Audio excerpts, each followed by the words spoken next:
Bonjour à tous, bienvenue de nouveau sur la chaîne de l'Examen Crypto. Nous sommes le samedi 25 janvier 2025, 11h45. On va faire un point sur les questions-réponses. Ça fait quelques semaines que j'avais plus fait de vidéos sur ça. J'en suis déjà à la 4e session.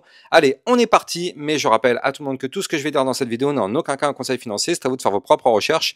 Et n'oubliez pas que le trading de crypto comporte des risques de pertes partielles ou majeures. On démarre avec la première question, c'est Anto. Donc, à la suite de la réglementation MiCA envers Tether, est-ce que l'utilisation d'un VPN suffirait à contrer cette décision?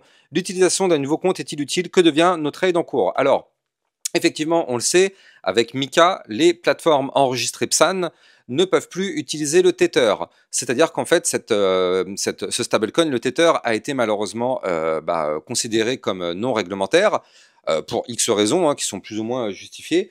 Beaucoup de raisons pas forcément justifiées, mais bon bref, ça, chacun son débat. En tout cas, ce que je veux dire, c'est qu'effectivement, le fait d'utiliser un VPN, ça change rien. Ça change rien parce qu'en fait, le compte est créé par rapport à l'adresse de la personne et l'adresse vérifiée. Donc, quand tu crées ton compte, on te demande l'adresse EDF, le justificatif EDF ou quelconque justificatif.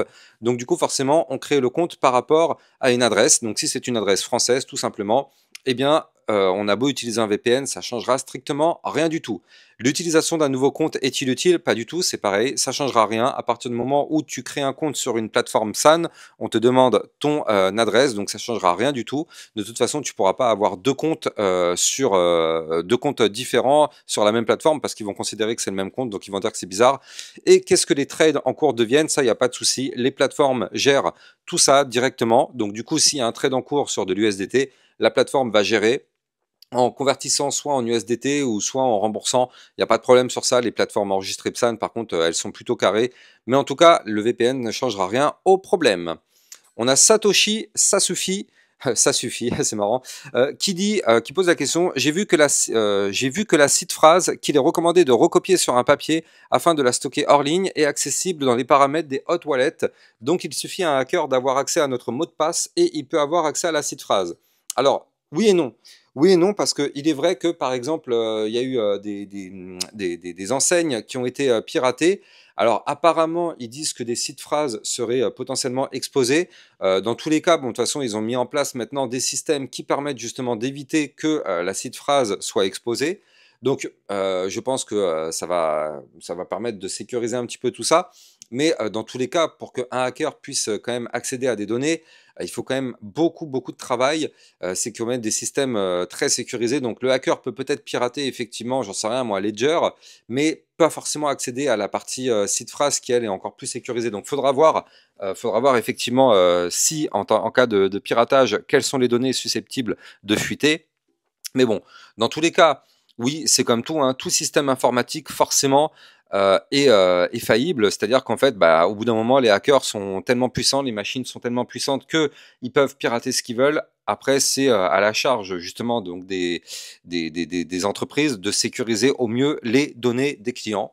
Mais bon, après, normalement, il y a quand même des garanties derrière. C'est-à-dire que sur les plateformes, en tout cas, si jamais il y a un piratage quelconque, la plateforme est tenue de rembourser le montant qui a été dérobé. Alors après, pour par exemple Ledger ou les tandems ou les trucs comme ça je sais pas, faut se renseigner, mais effectivement, après, tout est possible quand il y a un piratage. Mais bon, en tout cas, ça coûte rien de stocker sur un papier effectivement sa seed phrase. Mais je veux dire, c'est pareil. La seed phrase, imagine, il y a un cambriolage, quelqu'un il prend le papier, il a aussi accès aux données, donc c'est aussi une autre faille. Mais bon, bref, en tout cas, c'est à peu près ça. LMC, j'entends souvent des discours plus réalistes qui viennent nuancer l'idée que le trading rapporterait beaucoup plus d'argent.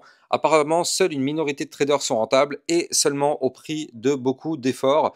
Parmi ceux qui sont rentables, la plupart ne gagneraient pas plus que de l'investissement long terme. Mais dans ce cas, pourquoi ne pas se contenter de l'investissement long terme? Le jeu en vaut-il la chandelle? Alors c'est une excellente question, surtout parce qu'effectivement, il y a des traders long terme, enfin il y a des traders et des holders, c'est-à-dire des personnes qui achètent pour garder sur du long terme. Et donc, il est vrai que pour moi, en tout cas c'est mon avis, mais les deux sont complémentaires. Il est bien de pouvoir avoir sur du long terme des positions, c'est-à-dire sur plusieurs mois, plusieurs années, avoir des positions sur des tokens. Ça, effectivement, c'est bien. Mais en complément, c'est très très bien aussi de pouvoir trader. C'est-à-dire qu'il y a des moments où, effectivement, on est dans des chutes. Et donc là, bah, quand on est sur du hold long terme, eh bien effectivement, on voit notre porte-monnaie qui descend. Mais quand on fait du trading, on peut aussi parier sur les chutes. Donc quand il y a des moments où on sait que ça va chuter, eh bien effectivement, ça peut être intéressant de coupler ça avec eh bien, du trading pour pouvoir, quoi qu'il arrive selon la situation, avoir des profits. Que ce soit à la hausse ou à la baisse, avoir des profits. En tout cas, moi personnellement, je trouve que c'est très complémentaire. Maintenant, il faut, comme tu le dis, hein, il faut vraiment rester réaliste. 70% des trades sont perdants. En tout cas, c'est ce que dit l'AMF, c'est écrit sur leur site internet. 70% des traders ne sont pas rentables. Alors après, je ne sais pas sur quoi ils se basent, mais je trouve que c'est pas non plus forcément très déconnant parce que, surtout en crypto-monnaie, la plupart des gens sont débutants. Tout le monde se prétend apprenti professionnel, apprenti trader, mais la plupart des gens en crypto-monnaie sont débutants.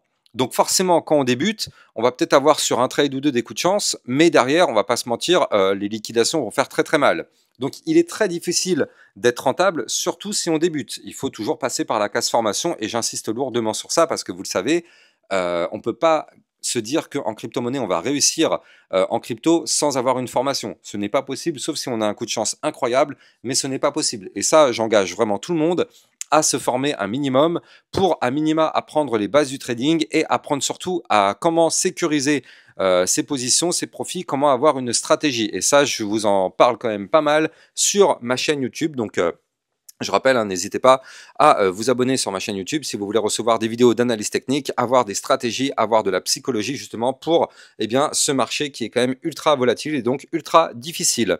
Donc moi, pour conclure sur cette question, effectivement, le jeu en vaut la chandelle si tu n'es pas débutant et si tu sais trader, effectivement, ça veut dire que tu peux avoir des positions long terme qui, elles, vont fructifier petit à petit et des positions plus court terme sur lesquelles tu vas pouvoir gagner de l'argent sur la hausse, à la baisse. Mais encore une fois, pour ça, il faut avoir des bonnes compétences dans le trading. Ce n'est pas donné à tout le monde.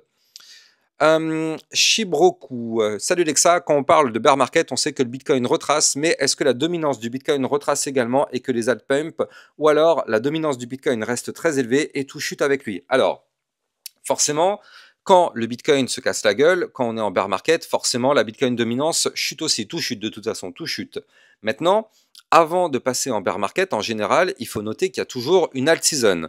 C'est-à-dire qu'en fait, d'abord, il y a le Bitcoin qui fait son mouvement haussier, puis derrière, on a le switch, c'est-à-dire qu'en fait, les liquidités partent du Bitcoin pour aller sur les altcoins, c'est ce qu'on appelle le switch, et donc derrière, après, une fois qu'on a la alt season, effectivement, là, on part en bear market. En bear market, il y a tout qui retrace. De toute façon, le Bitcoin se casse la gueule, les altcoins vont chuter très très lourdement. Donc, ça n'a plus de valeur. En fait, tout va chuter. Donc, la Bitcoin dominance va s'effondrer, mais les altcoins vont s'effondrer aussi, le Bitcoin va s'effondrer. Donc là, il n'y a plus vraiment de corrélation. Tout chute sans exception en bear market. Même pire que ça, les altcoins chutent encore plus que le Bitcoin. Sur le précédent cycle, on sait que le Bitcoin a chuté de 70%. Il y a des altcoins qui ont chuté de 90, 95, 98% quand même, il faut le noter. Donc là, en bear market, ça n'a plus vraiment, selon moi, de sens, cette Bitcoin dominance. La Bitcoin dominance, pour moi, elle a vraiment du sens quand on regarde vraiment des phases haussières. Parce que quand on chute, malheureusement, dès que le Bitcoin chute, de toute façon, les mouvements sont répercutés. Et de toute façon, quand on a une chute, malgré une Bitcoin dominance, dans tous les cas, aujourd'hui, la Bitcoin dominance restera toujours à plus de 50%. Ça risque peut-être pas de changer, en plus avec tout ce qui se passe au niveau des actualités, donc il ne faut pas se voiler la face. La Bitcoin dominance restera toujours beaucoup plus forte sur le Bitcoin que sur les altcoins. Donc bon, quoi qu'il arrive, ce sera toujours le Bitcoin qui dictera sa règle, sauf si dans les années à venir, il y a vraiment un changement de paradigme et que là, les altcoins reprennent beaucoup plus de force que le Bitcoin, mais bon, pour l'instant, je ne crois pas trop que ce sera le cas. Avant de continuer, je rappelle que vous pouvez me suivre sur Twitter, ça vous permet de recevoir toutes les news, toutes les actualités crypto, tout ce qu'il faut savoir sur l'environnement crypto. Et si vous voulez recevoir encore plus de vidéos d'analyse technique que ce que vous avez sur YouTube, n'hésitez pas, vous avez le lien du club Lexa Rocket, donc vous avez le lien en description de vidéo. Allez, on continue sur nos questions. Prochaine question, Fasti. Bonjour Lexa, merci pour tes vidéos. Continue comme ça, merci à toi, c'est cool. Est-ce que selon toi, ce serait intéressant de commencer un DCA sur le Bitcoin durant le prochain bear market? Alors, effectivement, c'est une excellente idée. Ce n'est pas un conseil financier, hein, ce que je dis, mais c'est que c'est une excellente idée. D'ailleurs, moi-même, c'est ce que je ferais. C'est d'ailleurs ce qu'on a fait sur ma chaîne YouTube hein, lors du précédent bear market en décembre-novembre 2022. Pour ceux qui avaient suivi mes vidéos et qui étaient abonnés sur ma chaîne, on avait lancé justement un DCA à ce moment-là, quand le Bitcoin était à 16 000 $. Et en fait, force est de constater que ça a plutôt bien fonctionné parce que le Bitcoin est quand même passé à 110 000 $, enfin 108 000 $. Donc effectivement, c'était le moment parfait. Donc oui, bien évidemment, lancer un DCA quand on est en bear market, oui, c'est forcément enfin, une bonne chose. Encore une fois, c'est pas un conseil financier, hein, là c'est plus du bon sens. Et bien évidemment, j'ai déjà fait des vidéos, mais j'en referai des autres pour vous expliquer comment mettre en place le DCA quand ce sera le bon moment, effectivement. Donc n'hésitez pas, hein, vous êtes sur la bonne chaîne pour réussir votre bull run, mais aussi le bear market, tout en restant extrêmement prudent. N'hésitez pas à vous abonner sur ma chaîne YouTube. Adrien S64, j'ai une question. Nous avons la fiscalité avec des échanges et ça, mais si je fais du mining crypto et du transfert directement sur un cold wallet, comment cela est perçu? Excellente question, Adrien. Je ne sais pas s'il y a beaucoup de personnes qui font du minage de crypto, mais il faut bien sûr comprendre que quand tu fais du mining de Bitcoin ou peu importe la crypto, eh bien, tu gagnes de l'argent. C'est-à-dire qu'en fait, toi, tu utilises de l'électricité pour miner, mais derrière, on te récompense en te donnant de l'argent. Eh bien, forcément, on est en France, donc tous les gains d'argent sont imposables. C'est-à-dire que là, tu vas devoir déclarer aux impôts combien tu as gagné en crypto-monnaie pour après, derrière, en déduire tes plus ou moins values. Donc forcément, dès que tu gagnes de l'argent en France, tu déclares. Donc c'est aussi simple que ça. Oui, les gains en minage crypto sont à déclarer. Shiv Era 75. Merci Lexa pour tes vidéos, je débute. Vaut-il mieux swapper directement sur Ledger pour récupérer des profits USDT, USDC ou le refaire en rapatriant directement sur un exchange centralisé pour payer moins de frais? Alors, effectivement, hein, c'est vrai que peu importe les plateformes qui permettent de faire de la sécurisation de crypto, donc Ledger ou Tandem ou même les autres, enfin Tangem, pardon. Effectivement, oui, là sur les frais pour les swaps, c'est beaucoup plus cher qu'effectivement sur les plateformes. Surtout si vous êtes sur une plateforme comme Binance, avec mon lien de parrainage que vous avez en description de vidéo, ça vous permet en plus de ça d'avoir un bonus de 10% à vie sur vos frais de trading. Donc n'hésitez pas, en plus de ça, Binance est une plateforme enregistrée PSAN, donc ça vous permet d'avoir des remises sur vos frais de trading et trader sur une plateforme PSAN. Et bien sûr, forcément, sur ces plateformes-là, les frais sont bien sûr réduits. Donc, c'est vrai que c'est plus intéressant de swapper via les plateformes que directement depuis les outils comme ça. De toute façon, ces outils-là, pour moi, c'est pas le but de swapper ou d'acheter ou autre. On achète sur l'échangeur et on transfère sur le cold wallet. Pour moi, c'est ça, en tout cas, le but d'une clé Ledger. C'est pas de faire directement des transactions, enfin des achats-ventes dessus, parce que là, forcément, au niveau des frais, c'est pas gagnant, mais c'est pas le but primaire, effectivement, de ce genre d'outil. Allez, on continue. Dim eStyle. Alors, salut Lexa, gères-tu toi-même tes déclarations fiscales crypto ou passes-tu par un outil comme Waltio ou autre? Alors, du coup, moi, c'est un petit peu différent parce qu'en fait, moi, j'ai un service en fait comptabilité. Donc, du coup, je paye pour ça. Forcément, je paye directement. Mais bon, en tout cas, voilà, si on débute et qu'on ne sait pas trop s'y prendre, moi, en tout cas, je considère vraiment de passer par des outils, quitte à payer, mais au moins, comme ça, on est sûr que la déclaration est plutôt propre parce que c'est vrai que c'est tellement complexe. Comme on l'a vu tout à l'heure avec pour ceux qui font du minage, mais il y a aussi ceux qui font du staking, ceux qui font des airdrops et tout ça, il faut le déclarer aux impôts, donc c'est quand même très lourd, très compliqué. Donc effectivement, vaut peut-être mieux passer par des outils payants que effectivement vouloir le faire soi-même, sauf si on est hyper carré et hyper pointilleux. Pourquoi pas, à la rigueur, hein, si on est sûr d'avoir une comptabilité vraiment propre pour la déclarer aux impôts, parce que eux, dans tous les cas, eux, ils vont pas se poser de questions. Hein. S'ils constatent qu'il y a un problème, bim, ça va partir dans des courriers, ça va partir dans des déclarations frauduleuses ou quoi, et il faudra justifier tout ça. Ils vont faire des majorations, donc il vaut mieux être vraiment très très clean, en tout cas en France, parce qu'ils font vraiment, vraiment, je vais pas dire le mot, mais ils sont quand même très très contraignants sur tout ça. Jojo la menace. Bonjour Lexa, bonjour la team. En spot, sans parler de profit, face à un retracement comme celui qu'on a eu actuellement, comment réagir, ne pas toucher ses positions, encaisser la chute ou alors retirer ses positions pour revenir dans un meilleur moment? Merci à toi, longue vie à ta chaîne. Merci à toi, c'est cool. Alors, quand tu es en spot, ça veut dire que normalement, tu es censé faire du trading, enfin du holding, donc c'est-à-dire viser la durée. Sinon, tu serais en trade. Donc, si tu es en spot, c'est à toi d'avoir ta stratégie. Normalement, quand tu prends une position, tu es censé réfléchir à l'avance. Si j'investis sur cette crypto à tel moment, je vise tel profit à tel moment. C'est comme ça que ça fonctionne. C'est ce qu'on appelle un plan de trading. C'est une stratégie. Tu ne peux pas acheter n'importe quand sans avoir de plan. Donc, quand tu investis sur une crypto, imagine tu investis sur le Bitcoin à 10 000 $, tu dois avoir un plan de sortie. Ton plan de sortie, ça va être je veux atteindre 30 000 $, mais en attendant, je vais sortir déjà des petits profits si on arrive aux 20 000. Donc, ça, c'est un plan de sortie. Maintenant, quand ça chute, il y a beaucoup de personnes qui font justement du panic sell, c'est-à-dire qui vont vendre par crainte. Ça, pour moi, c'est pas de la stratégie. On achète si on est sur de la longue durée, on achète pour cibler une target, donc c'est comme ça que ça fonctionne. Maintenant, si on arrive à détecter les tops au millimètre près, alors oui, dans ce cas-là, pourquoi pas revendre une partie quand on pense qu'on va avoir un top pour racheter plus bas. Mais ça, c'est pas considéré, enfin, c'est pas à prendre en compte pour les débutants parce que trouver un top et trouver un bottom, c'est très très difficile. Donc forcément, on risque d'avoir, on risque d'y perdre des plumes dans la bataille. C'est-à-dire qu'on avoir un top, on l'aura jamais au millimètre près. Avoir un bottom, on l'aura jamais au millimètre près. La plupart du temps, quand une personne revend, c'est que ça aura déjà commencé à chuter. La plupart du temps, quand les gens commencent à acheter, c'est que ça aura déjà commencé à remonter. Donc, est-ce que c'est vraiment judicieux? Sauf si on sait vraiment ce qu'on fait et qu'on est plutôt calé, effectivement, pourquoi pas. Sinon, quand on est sur du holding long terme, bah, il vaut mieux laisser comme ça. Et puis, basta, à la rigueur, à l'approche du bear market, il faut commencer à sécuriser ses pépettes. Mais bon, ça, encore une fois, c'est à chacun d'avoir sa propre stratégie. Dimi Style encore. Merci pour ton travail. J'ai une question similaire que la dernière vidéo. J'ai investi depuis 2022 sur Coinbase. Mon compte est bien déclaré. Je sais qu'il faut déclarer les plus ou moins values. Pour ma part, je n'ai rien vendu. Mais faut-il déclarer tous les ans les tokens que tu achètes via ton compte bancaire? Alors, effectivement, quand tu as un compte Coinbase ou autre qui est enregistré PSAN, eh bien du coup, eux, ils sont en lien direct avec la fiscalité. Donc, c'est-à-dire qu'en fait, eux, ils savent directement combien tu vas devoir payer. Donc oui, déjà, premièrement, il faut déclarer ton compte Coinbase, premièrement. Et après, bien sûr, qu'il faut déclarer tes plus ou moins values. Même si tu n'as rien revendu, il faut que tu déclares tes plus ou moins values. Alors aujourd'hui, en France, tu déclares effectivement que quand tu revends. Donc là, c'est pour l'instant, on en est là. Mais dès que tu sors effectivement en euros une position, donc dès que tu convertis en euros, là, tu déclares. Tant que tu ne convertis pas en euros, effectivement, tu n'as rien à déclarer. Donc c'est pour ça que tu déclares tes plus ou moins values quand tu en as, et en France actuellement, tu en as que quand tu convertis en euros. Même si c'est des pertes que tu convertis en euros, ça fait des moins-values à déclarer. Mais tant que ça reste en crypto ou en stablecoin, en tout cas aujourd'hui, pour l'instant, ça ne se déclare pas. Parce qu'il n'y a pas de plus ou moins value à ce moment-là, c'est vraiment lors de la conversion en euros. Donc c'est-à-dire qu'il faut vraiment noter sur un papier, si demain tu fais une conversion Bitcoin vers USDT, alors oui, ça fait une transaction. Bah derrière, imagine dans 6 mois, tu reprends ces USDT pour les acheter, pour acheter de la VAX ou j'en sais rien.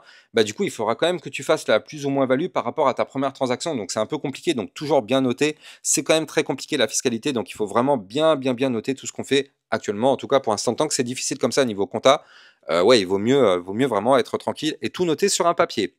Allez, on continue. On continue sur les questions. Donc Bruno, salut Lexa, superbe travail comme d'hab.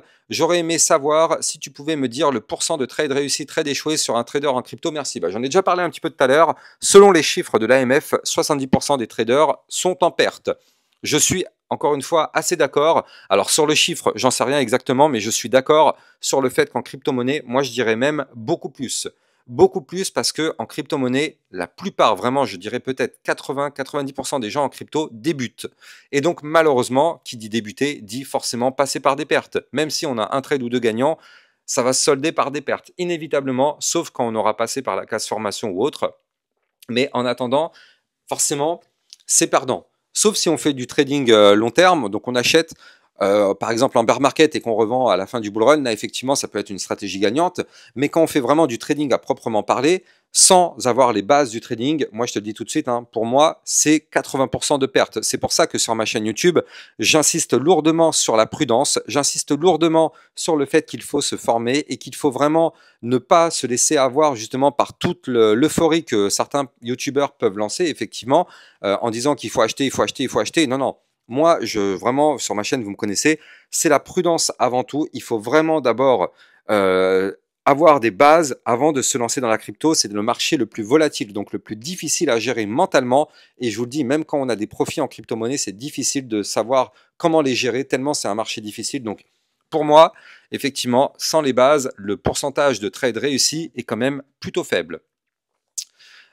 Oraison, donc question fiscale, débutante en crypto, j'ai fait quelques erreurs, j'ai converti 3500 de gains en euros n'ayant pas trouvé les USDT sur Bitpanda à l'époque, sachant que je suis en perte tout de même sur l'ensemble des capitaux, je dois tout de même payer la flat tax. Alors déjà, non, on ne paye pas de flat tax sur une moins-value, au contraire, heureusement, hein, parce que si c'est de la moins-value, tu as eu des pertes, ben, du coup tu ne payes pas de flat tax, par contre tu dois les déclarer. Tu dois les déclarer pour que l'année d'après, et bien du coup, si tu as des plus-values, il faudra calculer plus-values, en prenant en compte les moins-values, et c'est par rapport à ça que tu auras une fiscalité complète.